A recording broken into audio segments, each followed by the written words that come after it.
থুতু ছুঁড়ে দিয়ে মহিলা চুল ধরে টেনে তুলল অন্তুকে। অন্তুর শরীরের এক পাশ থেকে ওড়নাটা পড়ে গেল।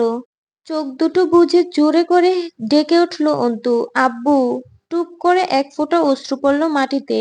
অন্তু খারাপ মেয়ে। তার শরীরে ওড়না তুলে দেবার প্রয়োজনীয়তা বোধ করল না কেউ। মহিলা বলল, লাঙ্গের সাথে বিছানায় যাইতে মন চায়, বিয়ে করবা তার বাড়িতে যাইতে মন চায় না? এতক্ষণ তাও যা ভাবনায় আইছিলাম। তুই তো তার চাইতেও বেশি খারাপ শয়তান মাইয়া। আমার মাইয়া হইলে জিন্দা কবর দিয়ে থুইতাম। মাইয়ারে বয়স 14 হইতেই বিয়া দিয়া দিছি। তোর মতন বেশ্যা পুষি নাই কলেজে পড়াইয়া। অন্তু তার তপ্ত চোখ দুটো তুলে তাকালো। আমি কিচ্ছু করিনি। অপবাদ দিচ্ছেন চাচি আপনি? ওড়নাটা তুলে বুকে জড়িয়ে নিল। হ, কিছু করস নাই। খালি লাঙ্গের সাথে বিছানায় শুইছিলি।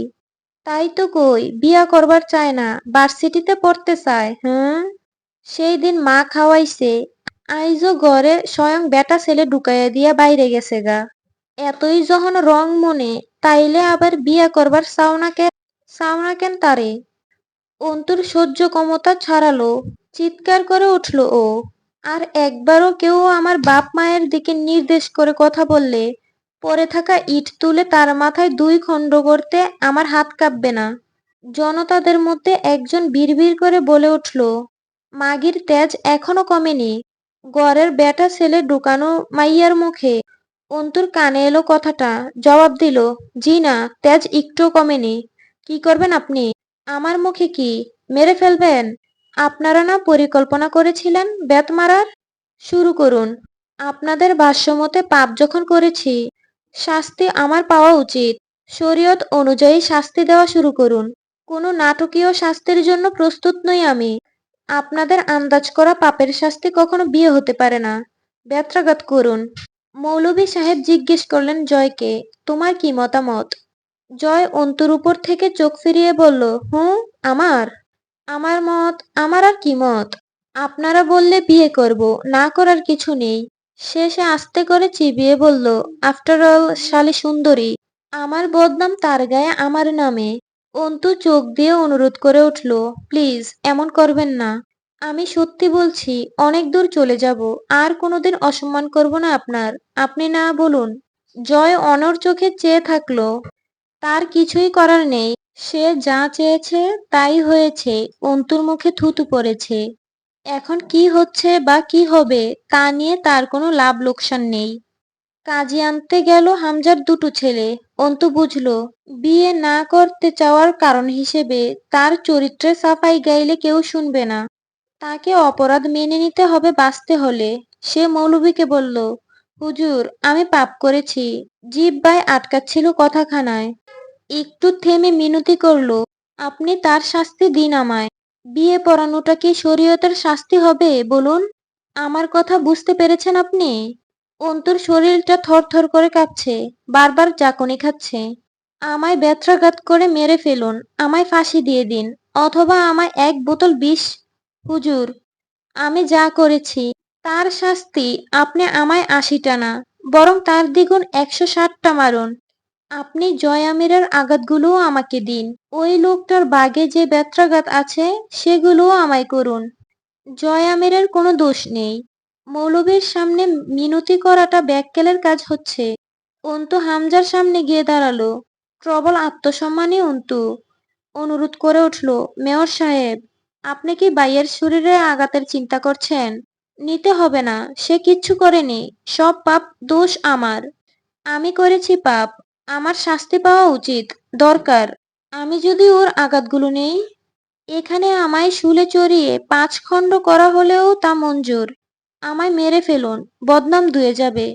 আব্বু আসার আগে মেরে ফেলুন। হামজা স্থির চোখে তাকিয়ে বলল, পাগলামি করছো আরমিন? বদনাম যখন হয়ে গেছে, সত্য মিথ্যার দ্বার সমাজ দাঁড়বে না। তোমার শরীরটাতে ট্যাটু ছেপে গেছে। কিসের ট্যাটু মেয়র সাহেব? বদনাম অথবা জয়?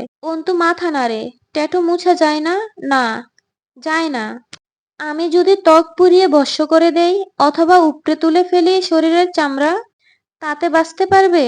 তোমার শরীরে 10টা আঘাতও সইবে না। দুর্রার 80টা বেত একসাথে বেঁধে 80টা আঘাত করে মারা হয়। তুমি 2-4টাতেই প্রাণ হারাবে। কলঙ্ককে সাথে নিয়েই মরবে। এড়িয়ে যাওয়ার পথ নেই। অন্তুর দিকে ঝুঁকে নিচু আওয়াজে বলল, বেঁচে থাকলে নিজের কাছে সান্ত্বনা থাকবে, তুমি পাপটা করোনি। আমি তোমাকে বুদ্ধিমতী বলেই জানি। কিছুক্ষণ আগেও তোমার শীতলতায় লোকে অবাক হয়েছে। এত ভেঙে পড়ছো কেন? রিল্যাক্স। প্রস্তুত হও, পাটোয়ারি বাড়ি তোমার অপেক্ষায়। অন্তু আস্তে করে পিছিয়ে এলো কয়েক কদম। কিছু ভাবছে সে, কিছু জবাব মিলছে। হামজাকে তার বড্ড ভয় করছে। পলাশ এবং জয়ের চেয়েও বেশি ভয়। হামজা দেহে বাস করা ক্যান্সার কোষের মতো, নীরব ঘাতক। চারদিকে গুঞ্জন থামেনি। যেহেতু মেয়ে বিয়ে করতে চাইছে না, তার মানে বিয়ে দেওয়াটাই ওর শাস্তি। চমৎকার যুক্তি সমাজের। বসে রইল অন্তু সিঁড়িতে। আজান পড়েছে। স্বভাববশত ওড়না তুলে মাথায় দিল। আজ আর দৌড়ে গিয়ে অজু করে নামাজ পড়তে বসলো না। চরিত্রহীনদের নামাজ পড়ার দরকার নেই। আব্বুর টুপিটা খুঁজে দেওয়া হলো না। আব্বু এই সময়ে আসরের নামাজের উদ্দেশ্যে বেরিয়ে যায়। অন্তু গেটটা আটকে নামাজে বসে। অন্তু নির্বাক চোখে মাটির দিকে তাকিয়ে রইল। জয় একটা চেয়ারে বসে পড়ল। পরনে এখনো 3/4 প্যান্ট। হাঁটুর নিচে ঘন পশম। পা দুলাচ্ছে বসে। দেখতে ক্লান্ত লাগছে। সে এত কিছু ভাবেনি, এখনো ভাবছে না। চিরদিন লাগামহীনের মতো অপরাধ করেছে। কোথাও এমন দ্বিধাদ্বন্দ্ব ভরা পরিস্থিতি তৈরি হয়নি। কেউ প্রতিবাদ করেনি কখনো। সব গুলিয়ে যায় অন্তুর সামনে। সব কিছুর বাজি পাল্টায়। এমনকি তার লাগাম ছাড়া অপরাধেরও। অন্তুর উপর রাগটা তরতর বাড়ছে, জেদ উঠছে। অন্তু মাটির কাছে অনুরোধ করে, ফাঁক হয়ে যা। আমাকে এই মুহূর্তে জায়গা দে তোর গর্বে। নাকি তুইও ভুল বুঝছিস আমায়? আমাকে কি তোরও বলৎকার মনে হচ্ছে মাটি? তুই কথা বলিস না? তোর বুকে দাঁড়িয়ে মানব সন্তান এত কিছু ঘটায়। তোর ধৈর্য কুলায় সবটা? তোর বুকে ভার অনুভব হয় না? মাটি জবাব দেয় না। অন্তু চেয়ে থাকে মাটির দিকে। নামাজ শেষে কাজীকে সাথে নিয়ে লোকজন ফিরল। হামজাও সবার সাথে নামাজ পড়ে ফিরল। সকলে যে যার স্থান নিয়ে আলোচনা শুরু হলো ছোট্ট একটা। পাড়ার প্রবীণরা হামজাকে জিজ্ঞেস করলেন, তো তুমি কি বলো, বিয়ে পড়ানো শুরু করা যাক? হামজাকে বলার সুযোগ দিল না অন্তু। চিৎকার করে উঠল, বললাম না বিয়ে হবে না! বললাম না বিয়ে হবে না! আমাকে এখানে কেটে শত টুকরো করলেও কোনো রকম বিয়ের আয়োজন হবে না এখানে। আমি যা করেছি তার জন্য বিকল্প যে কোনো শাস্তি দিন আমায়, আমি তৈরি আছি। কিন্তু আমরা চাইতেছি না তোমারে জিন্দা মাটিতে পুঁততে। তার চেয়ে কিন্তু আমি তো চাইছি আমাকে পুঁতা হোক, বেত্রাঘাতে সাজা দেওয়া হোক। আপনাদের ব্যথা লাগছে কেন? মার পড়বে আমার শরীরে। তাছাড়াও আমার মতো চরিত্রহীনের জন্য এত মানবিকতা দেখালে বরং আপনারা কিন্তু গুনাহগার হবেন আল্লাহর কাছে। সুতরাং যত তাড়াতাড়ি সম্ভব আমাকে আঘাত করা শুরু করুন। লোকজন ফাঁপড়ে পড়ে গেল। অদ্ভুত চোখে ভ্রু কুঁচকে তাকিয়ে দেখল। এখনো মেয়েটার কথার যুক্তি, ভাষার বিন্যস্ততা, চোখের প্রতিবাদ এক বিন্দু কমেনি। যুক্তিতর্কের ঊর্ধ্বে জয়ের অপরাজয়ের মস্তিষ্কেও বিস্ময় খেলে গেল। চোখ সরালো না অন্তুর উপর থেকে।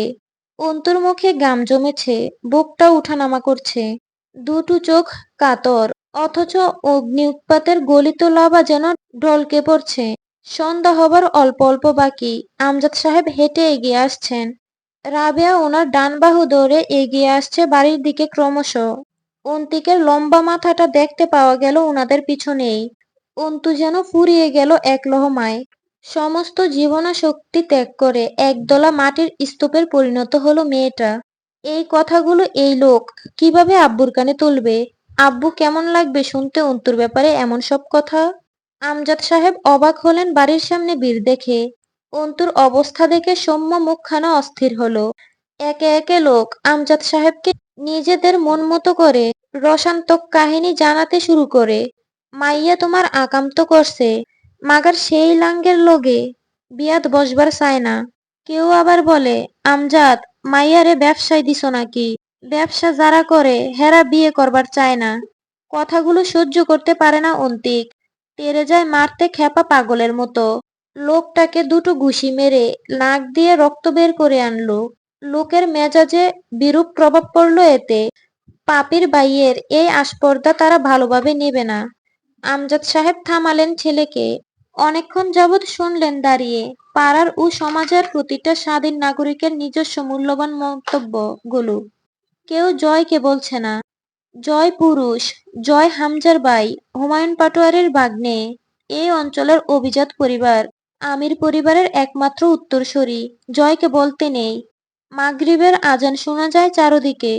মাথা থেকে পড়ে যাওয়া ওড়নাটা তুলে আর মাথায় ডাকে না অন্তু। দেহ ব্যবসায়ী মেয়েরা তা করে নাকি?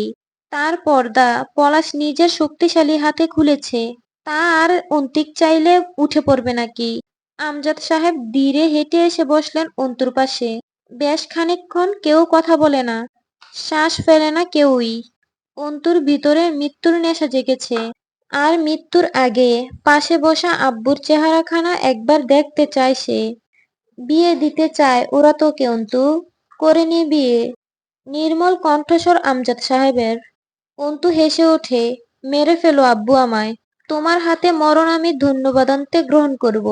দাফন করে ফেলো, মিটিয়ে দাও আমার নাম। বিয়ে করে নে অন্তু, আমায় তুমি মেরে ফেলো।